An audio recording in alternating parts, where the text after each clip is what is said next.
It's a financial powerhouse living on the shadow of a communist giant.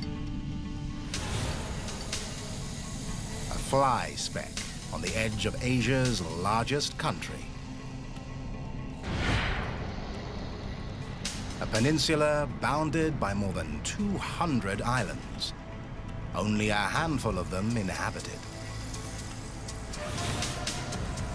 With more people than the entire nation of El Salvador, Hong Kong is one of the most densely packed cities on Earth.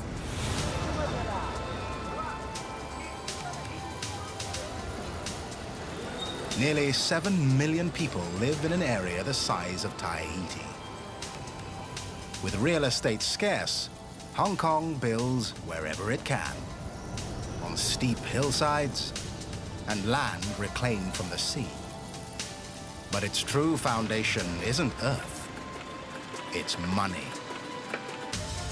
Hong Kong has more billionaires per capita than any place on Earth.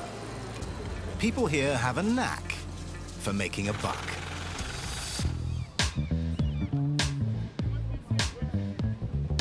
That's my town, that's my hood. Welcome to Hong Kong.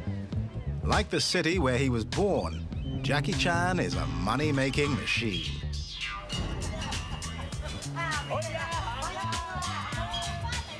He transformed a talent for martial arts into a knockout career as a world-famous movie star. Hi. Now, he's the very face of Hong Kong. I'm the luckiest one. They choose me. They want me to be a tourist ambassador, an Olympic ambassador, everything. Everything they want. Okay, tell Jackie to do it. Everything. Jackie, represent Hong Kong. Jackie's life parallels the city's progress. He's gone from anonymity to celebrity, from poverty to wealth. In Hong Kong, you have to change to survive, and money buys change. Hong Kong is just like a machine, you know, change. I think that Hong Kong is the fastest city in the world. When you walk slow, you're behind some other people, then somebody catch you, you're gone, you pass. You have to walk in front of people, then you can success.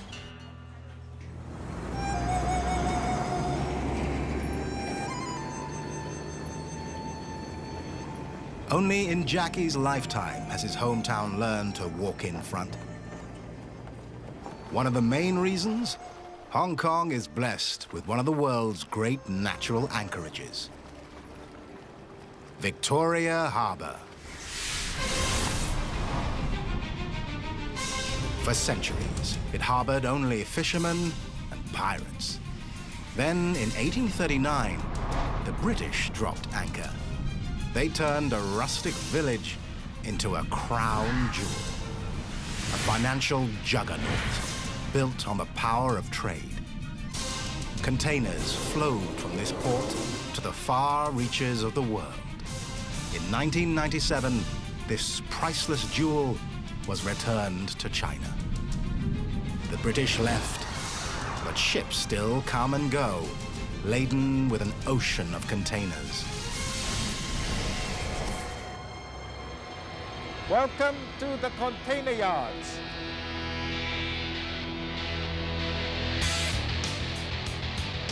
Hong Kong is the world's busiest container port. So busy, modern terminal's dockyard never sleeps. 1,200 employees work in round-the-clock shifts, 365 days a year, moving thousands of containers every day. Container cargo is measured in TEUs, or 20 feet equivalent units, the standard unit in the shipping industry. But General Manager Ronnie Chan doesn't see TEUs, he sees dollars. This here is the movement of the economy. Last year in Hong Kong, we have 20 million containers going through Hong Kong. And that's containers for food, for raw material, for finished products, all sorts of things. And that's how you keep the economy going. It's also what keeps Ronnie going. This is the little boy's dream, moving heavy stuff with big equipment. These are what's known as the key crane, my favorite piece of equipment. This is the equipment that makes the money. The key crane is the toy here, but this is a money-making toy. And this is not as simple as it looks. A key crane weighs 900 tons, 4 times the weight of the Statue of Liberty. It's so heavy, it has to move along the dock on railroad tracks to line up perfectly with a ship. The key cranes should be all ready before the ship comes in, meaning that they are all lined up already, okay? If the key cranes are not lined up, it will be late, too late. We'll be losing time. In a place where time is money, not one motion is wasted. See this thing going up? Now, he won't pull it all the way up and then move over. Now, he can do that, but if he would do that, he would lose a lot of time. So a skilled crane operator will always know what's the safe margin, what's the best way to do it so that he can save the time. And if you time it, the next box coming in would be about 30 seconds. And that is fast. That's efficiency. The faster they move, the faster, well, I hate to say this, the money comes in.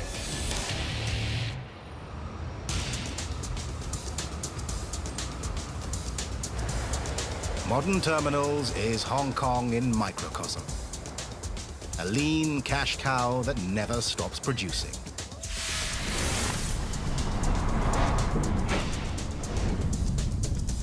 Yet a cruel irony once menaced Hong Kong. A sea change that threatened to dry up the flow of money.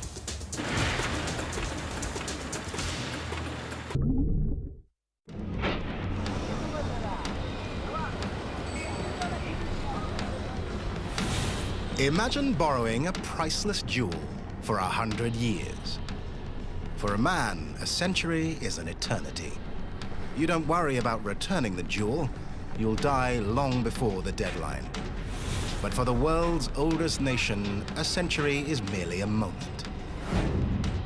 In 1898, China signed a treaty with Great Britain to lease territories around Hong Kong for 99 years. As the end of the lease approached, China asked for its jewel back. As part of the treaty, China's communist leaders promised not to disturb Hong Kong's capitalists. They call their policy one country, two systems.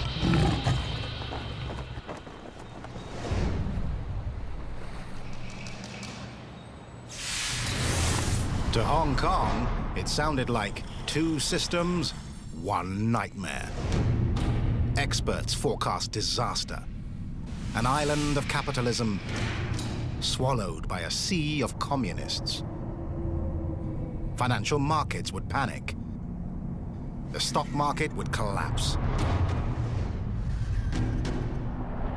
The shipping trade would dry up.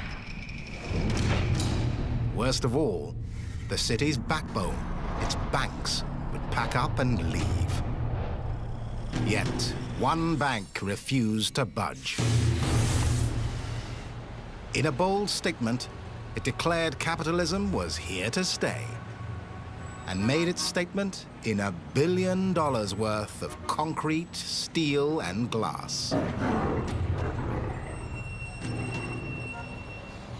Conceived as the best bank building in the world, the Hong Kong and Shanghai Bank headquarters is a model of construction. It reinvented the office tower. What makes this building so special is the innovation of Hong Kong's people. We all know technology development was advancing rapidly back then. Manual banking operations became computerized. This building needed to be modernized to keep up with the development. P.Y. Lee has worked here since day one. An engineer in 1985, he now manages the entire tower. Erected on a tiny footprint, the building had to be prefabricated largely off-site. But made in Hong Kong, it wasn't. Like the city itself, the building has foreign components. Steel was made in Britain, glass in America. A skyscraper built all over the world and shipped in piece by piece. With no margin for error, the precision of the engineering was unprecedented. Simply put, the pieces fit. Some can even be rearranged. We don't have to demolish anything to change the layout. It's like building with Lego blocks. You can easily manipulate any of the pieces. Every interior surface, every wall and floor is movable. So is the building's very infrastructure. Electrical wires, computer cables, air conduits, all can be rerouted without disturbing a single piece of drywall. For example, if the air conditioning system needs to be rearranged, we only have to remove the vent pipe and put it to the other place. Then we cover the vent outlet, which is not in use. This design is still considered very technologically advanced. In most buildings, entire floors are occupied by heating and cooling systems. Not here. Instead, those components hang from the building's exoskeleton. In one fell swoop, they can be removed, repaired, or replaced.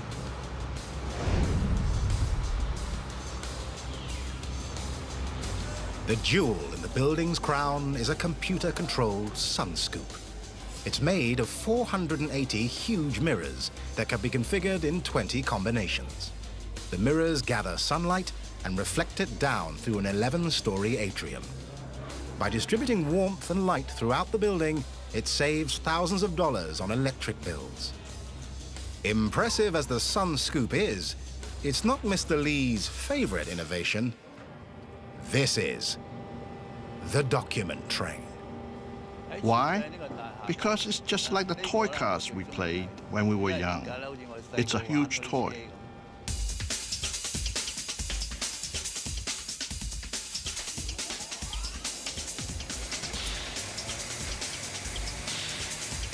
The document train is actually 120 cars running separately on a single line.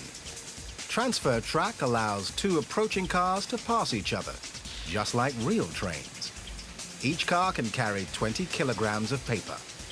Each day, they carry almost 3,000 documents. Fully loaded, they can move the weight of a sport utility vehicle. The train is modeled after a system for delivering parts across a sprawling factory floor. It travels through the skyscraper on 543 meters of track, about the length of 2 Eiffel Towers laid end to end. Like its toy counterparts, the train runs on electrified track. Grooves within the track hold the wheels fast to prevent derailing. The train is so stable, it can carry precious banking documents in any direction, even upside down. Now that's financial security. In Mr. Lee's eyes, this skyscraper achieves the height of perfection. It has to. In a city where land is scarce, there's no room for error. Between the blueprints and the cornerstone, this megacity sometimes consults its own kind of expert. So Man Fong is the quintessential Hong Kong entrepreneur. He uses ancient wisdom to influence modern architecture. Feng Shui is the Chinese art of creating the perfect environment. Most famously used in the hideaways of Hollywood, it's about far more than rearranging the living room. It's about harnessing the flow of energy. Feng Shui means wind and water, but its origins lie in the scientific study of space. Feng Shui is about the influence of the 9 planets on the Earth. The Chinese people calculated how the sun's rays and the rotation of the planets affected the Earth.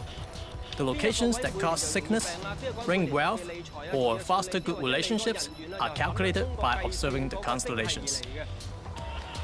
By analyzing the heavenly and earthly elements of Feng Shui, Master So can determine the most prosperous layout for a room, a building, even an entire city.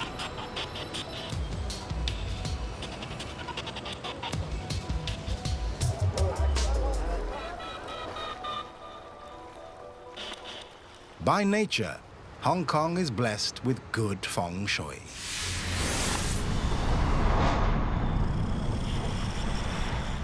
In the science of Feng Shui, wide mountains connote wealth. Narrow mountains, poverty. The hills of Hong Kong are rounded and rich. Energy should never flow out of control. In Hong Kong, winds are mild. Victoria Harbour is naturally profitable, wide at the mouth, tapering as it goes. Translation: money flows into Hong Kong faster than it leaves. The harbour itself is large and winding, which gives the city more room to prosper. The result? Wealth. Like a modern stock market, Feng Shui prizes stability and hates uncertainty. Design should follow wind and water, not fight them. Small wonder the heart of Hong Kong, the financial district, goes with the flow. Where I'm standing has the best Feng Shui in Hong Kong, but the best of the best Feng Shui is the HSBC.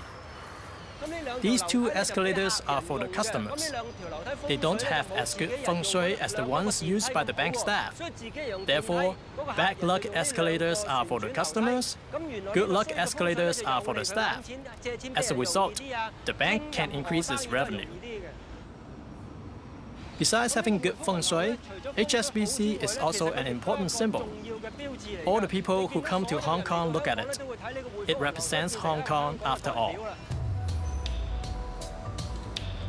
Like the city it symbolizes, the building is a success story. Banks not only stayed in Hong Kong after the handover to China, they thrived. Yet, decades after construction, an urban legend persists. Some say the building is built to be taken apart. The Hong Kong and Shanghai Bank building was designed when skeptics of the handover feared the Chinese army would one day march in. Because bankers hate risk, some people believe this icon of stability has a built-in escape hatch. Legend has it, the design is so clever, the entire building can be dismantled and shipped out. Just in case. In Hong Kong, buildings are so prized because real estate is so scarce. Yet within its finite space, Hong Kong still expands. This megacity builds in all 3 dimensions. Not just on land, but into the sea and toward the sky. And it's worth any risk.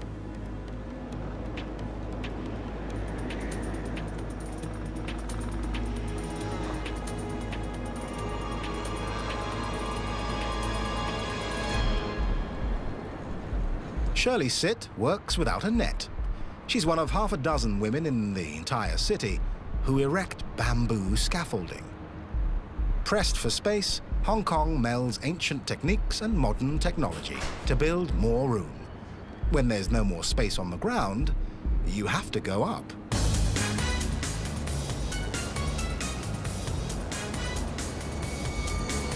As always here, money is the root of progress. Bamboo isn't just traditional. Bamboo isn't just light. Bamboo is cheap. And like Hong Kong, It's flexible. We use bamboo for construction because of its low cost and high efficiency, and the work can be done very quickly. The whole structure is held together without a single nail or screw, just plastic ties.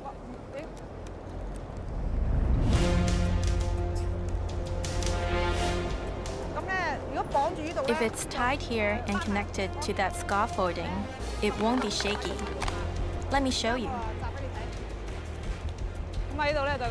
Tightening it, hold it there. Wind it hard until it forms a knot. Tuck it in hard. It will be very tight and stable. It's stable, for now. But there's a downside to natural materials. Sometimes the bamboo will be damaged during the rainy season or by strong wind or exposure to the sun. There was one time I dropped a bamboo shoot when I was building a scaffold. It was rotten. I almost fell. Fortunately, I grabbed the scaffolding. Today, Shirley's working on the 60th floor.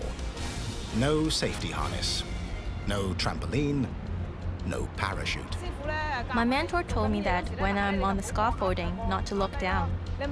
If you look down, you'll be scared. I was quite scared when I first started, but I've been doing it for 8 years now, so I'm not scared anymore.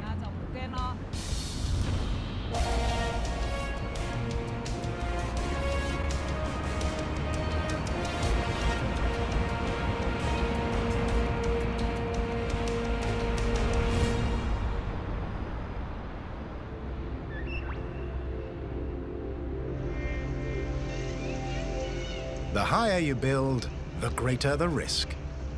But with so little land, Hong Kong has no choice but to reach for the sky. In its never-ending evolution, this megacity has built a skyline like no other. Look, you never see some other place like that. You know, because we have a small island, you have to build a building 1, 2, 3, 4.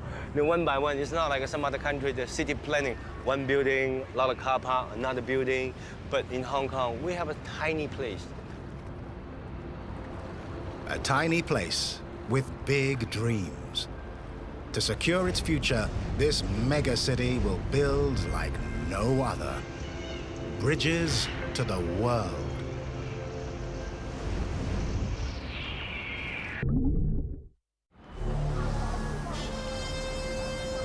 If the Hong Kong and Shanghai Bank building laid the foundation for Hong Kong's future, this is the capstone, the newest tower in the international finance sector.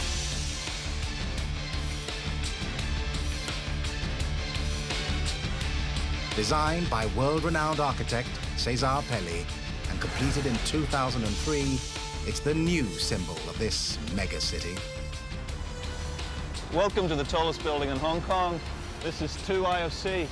I'm the man who built the building. Well, me and about 3,500 other guys. Come and have a look.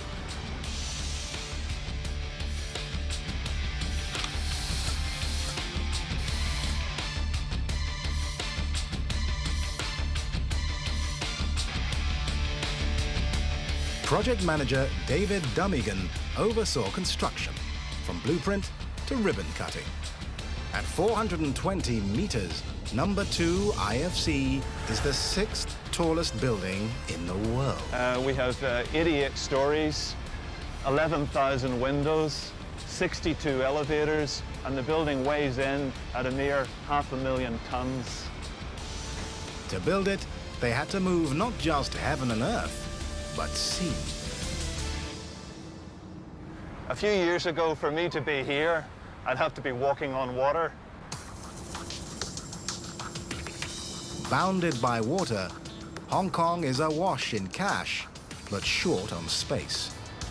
The city couldn't survive with so little land. So they made more.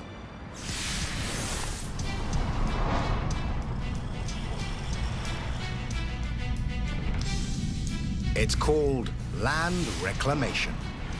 First, engineers built a seawall consisting of a rock foundation and concrete blocks lowered into place from barges.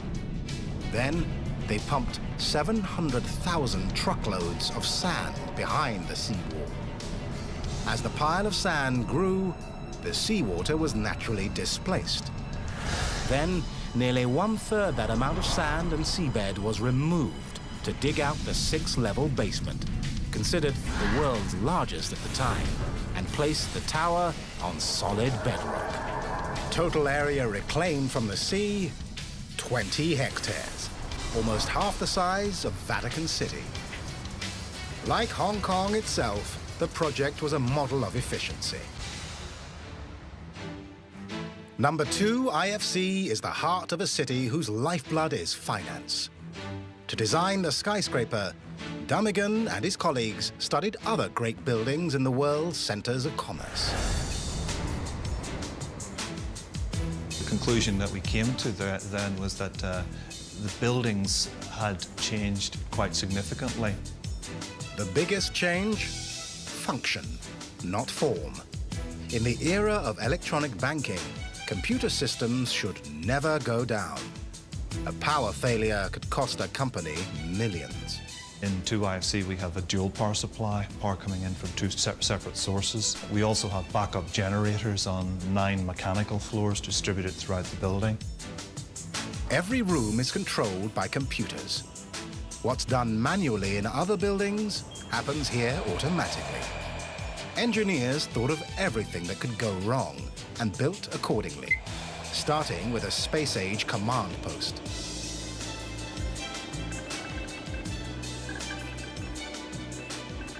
Safety and security of the tenants is our #1 priority. We have a total of 800 closed-circuit television cameras. All of those cameras can be controlled from here. We have a total of 4 emergency escape stairs. Those staircases are pressurized, which means that even when the doors are open, smoke from a fire on any floor cannot come into the staircase. The tower's elevators travel at a brisk 2 floors per second, allowing all 15,000 tenants to be evacuated in just 22 minutes. We didn't make them glass because we were afraid that people would get a little bit queasy traveling up the building at 8 meters a second. They've anticipated threats from both man and nature. Several times a year, Hong Kong is buffeted by typhoons, with winds up to 240 kilometers an hour. The skyscraper's defense? Giant outriggers. The way these outrigger systems work is actually a bit like a skier, if you can imagine. The body of the skier is like the core of the building. The arms of the skier are these great big outrigger trusses, and the poles of the skier are like the mega columns, and that's what stops the building from falling over in wind. With its visionary construction, Number 2 IFC embodies the forward-looking city itself. So does the building's least functional feature. The fins at the top of the building were designed by Cesar Pele to represent the fingers of hands, and this symbolizes the spirit of the Hong Kong people, always reaching for the sky. Number 2 IFC also stands for something more tangible: profit. The building was a $3 billion expense, but it's really an investment in this megacity's financial future. We believe that if we had not built this building here in Hong Kong would have lost some of its edge in the region to some of our competitors in the area, like Singapore and more recently Shanghai. Number 2 IFC was built not just to make money, but to house it. The top 14 floors are occupied by the Hong Kong Monetary Authority, a pivotal agency in a city that runs on finance. But what truly puts the international in IFC is its link to the outside world. This rail line connects the building to the airport, a straight shot from tower to tarmac. On arrival, visitors can get to the IFC via the express train in 23 minutes flat. So there's no time wasted traveling from the airport into the city, which is a big problem with other major financial centers of the world today. Leaving the IFC, you merge seamlessly into Hong Kong, thanks to a new form of cash that's changing daily life in this mega city. This is my Octopus card, which is the card I use to ride on the subway and travel on the buses and buy stuff in the store. The Octopus is a combination transit pass and debit card. You can use it not only on buses and subways, but in vending machines, drugstores, fast food restaurants, almost any place you'd use cash. The Octopus technology can be embedded in cell phones, watches, or jewelry, giving new meaning to the Midas touch. With the Octopus card, you don't waste time asking the fare, buying a ticket, or fiddling for change. You scan and go.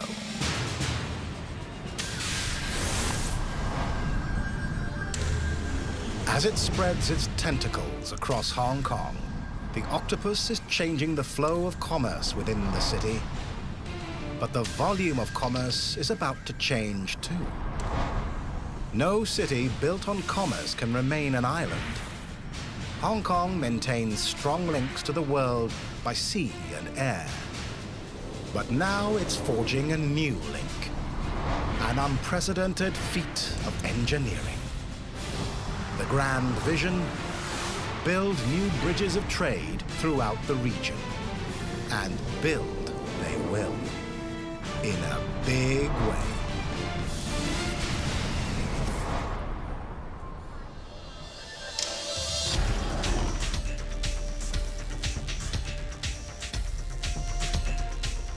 As chairman of the board of the third largest development company in Hong Kong, Sir Gordon Wu has brought modern infrastructure to Southeast Asia.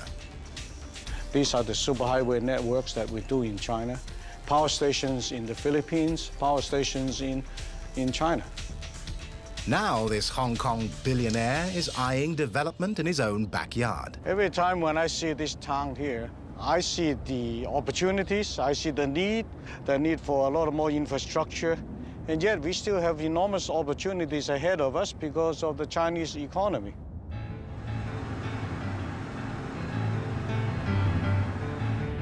All its life, Hong Kong has forged ties to the West. Now Sir Gordon wants to bond with the East. To him, the Chinese dragon is a cash cow. Just next door, Guangdong province has 10 times the population of Hong Kong. Sir Gordon aims to get a lot more of their business. His avenue, a marvel of engineering.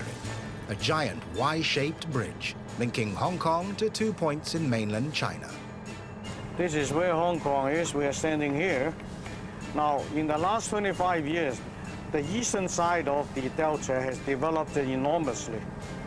But on this side is still largely less developed as the eastern side. So if we do get a bridge across, what we can do is to help develop the western side, and it'll make it very viable. Sir Gordon got the idea for his Chinese bridge from America. The Chesapeake Bay Bridge Tunnel, a 23-mile span that was voted one of the 7 engineering wonders of the modern world. If the Americans can build something like this in the 60s, I said, well, I'm sure we can do it in the last half of the century, and probably with better technology and probably a shorter time. When he's through, it may be the 8th wonder of the world.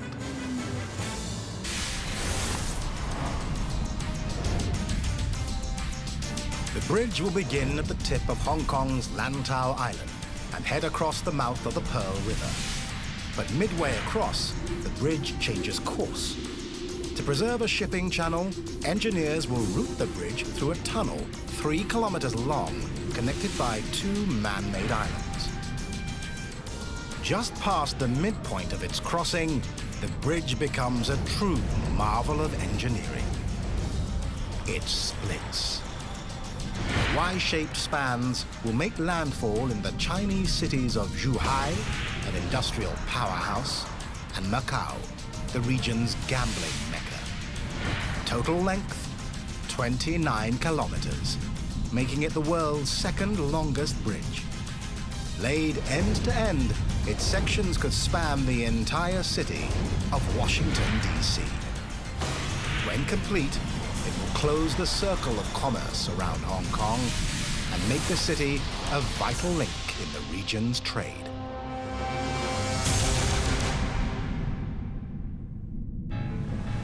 A true Hong Kong entrepreneur, Sir Gordon sounds confident for a man investing his own money. You know, life is always taking risks. I mean, even if you're having a meal, you might choke to death. So life is all about risk. But the question is whether it's calculated, whether you have done the sums right, and whether the circumstances are correct.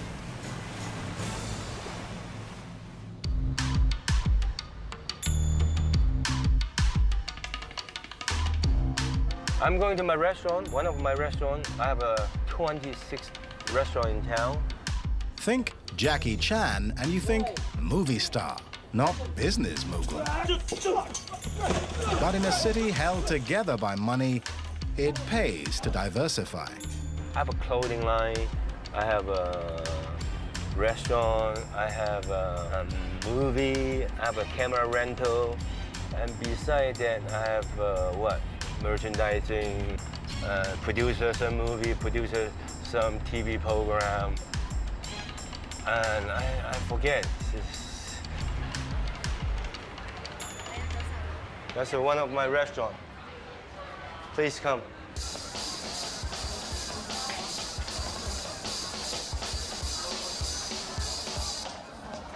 Now just good timing. It's after lunch. It's good. Would you like some dessert? Jackie calls the cuisine fast Japanese seafood. Light fare that fills a Hong Kong appetite.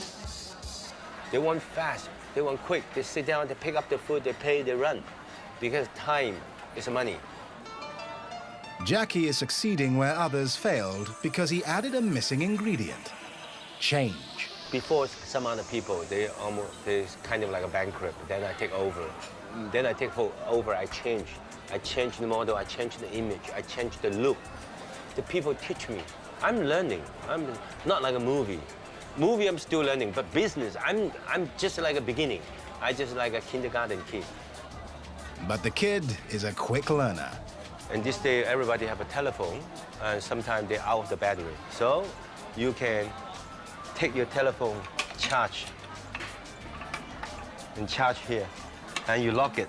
When you finish your lunch or finish dinner, then you have a full battery telephone. And I'm thinking about these kind of things. If you want to survive in this kind of business, you have to change.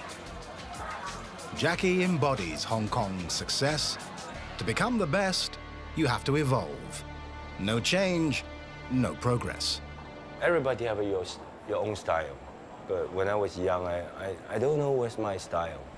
And we always copy some other people. You know, when we watch like Bruce Lee film, the first time making American movie, the director said, look, I make you like a Clint Eastwood.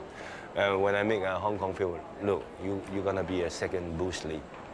Now, why don't I just use my own personality, my own style, Jackie Chan style? My personality, I want to make fun of people. I like humor. I like to make people smiling. And I just be myself. Then, boom, the movie just success. Okay, stand by. Ready, roll. And action. To capitalize on his success, Jackie Chan now does more than star in movies. He produces them. His production company is making the martial arts film House of Fury.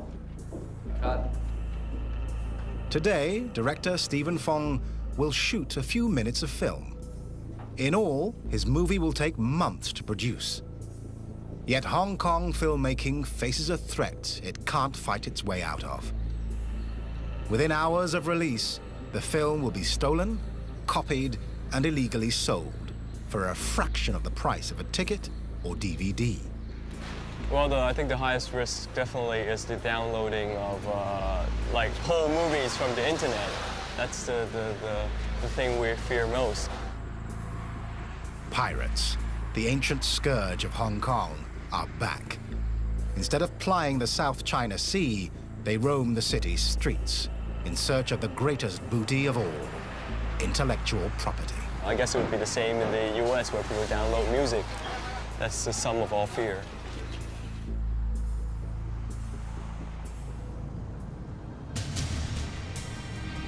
Hong Kong survived the high seas pirates. It may survive the video version. But now, the most treacherous form of piracy looms.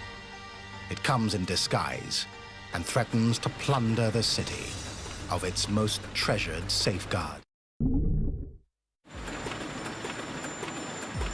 Money is the ultimate leap of faith. It's a symbol of wealth, not wealth itself. On its own, it's not worth the paper it's printed on.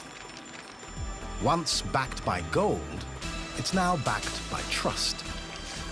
But in Hong Kong, where money is the key to survival, trust can be bankrupted by a paper-thin wedge of deceit: counterfeiting.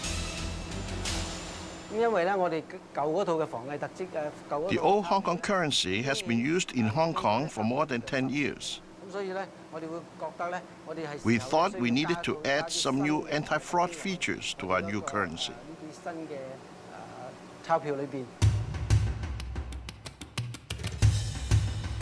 Hong Kong is one of the counterfeiting capitals of the world. But now, counterfeiters have to get past Tak Yan Chan, the moneymaker. His job? Use new technology to safeguard Hong Kong's most valuable piece of infrastructure, the money itself. If time is money, Mr. Chan doesn't waste a minute. In 1 hour, he can print $250 million worth of banknotes. But engineering the notes took 2 full years. The result? One of the world's best guarded currencies. To understand what makes it so secure, you need a view no one's ever seen. Inside the bills themselves. Among the security features, ink that changes color as the angle of viewing changes. A metallic security thread woven into the paper with holographic images. A barcode visible only under ultraviolet light. Colored fibers randomly woven into the note, also visible only under ultraviolet light. And an iridescent image that appears when the note is tilted under a bright light. The new banknotes are so sophisticated, it takes 3 different machines to print them. One precisely prints the translucent patterns on both sides of the note at the same time. Another gives the notes their texture. The third silk screens the inks that produce different images under variable lights. All these features make the notes highly anti-fraud. In most countries, the government designs and prints the currency. So it is in China, except for the megacity of Hong Kong. Here, currency is created by the city's 3 largest banks, each with its own design. But one plant prints the notes for all 3 banks, Hong Kong Note Printing Limited. This is the true money machine.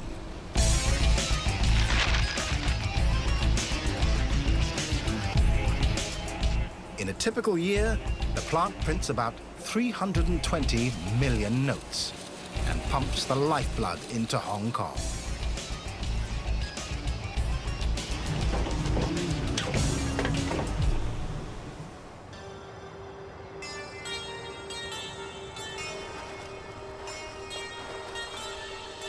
The new banknotes do more than safeguard the money supply. They make a statement about the people who use them.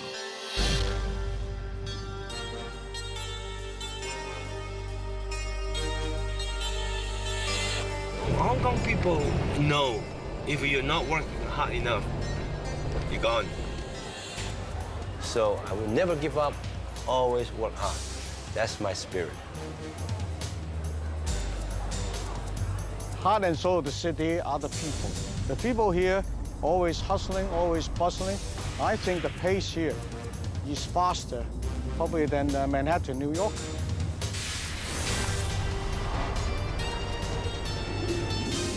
In this mega city, money changes everything. Continuous improvement. We are never good enough. Never. We are improving every day, bits by bits, but we are moving forward all the time. So every generation getting better, better, better, better. That's the Hong Kong spirit. In Hong Kong, the future isn't hard to find. Just follow the money.